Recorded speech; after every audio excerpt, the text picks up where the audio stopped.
buti pa si Barbie Forteza, mas nakakatuwa ang attitude kung ang maraming celebrity nga ay todo ang pagmamalaking nanood sila ng Eras Tour ni Taylor Swift sa Australia, Japan at ngayon sa Singapore.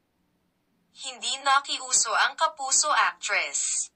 Maligaya na siya na nakatanggap ng ilang Taylor Swift merch t-shirt at friendship bracelet mula sa kaibigang si Rain Matenzo na bumiyahe sa Australia para manood ng concert.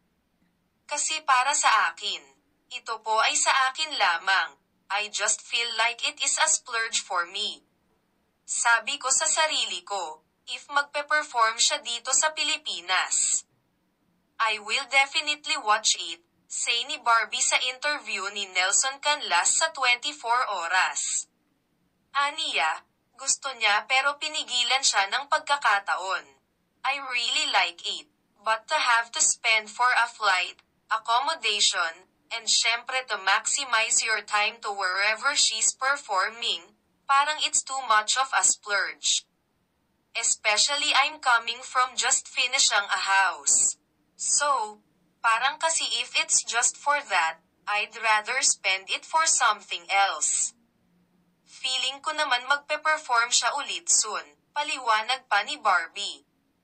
Na mas nakakabilib, hindi tumutulad sa mga celeb na gumastos na nga, todo pa ang promote sa kanilang social media. Pero pag local concert naman, super deadma. Tama naman si Barbie.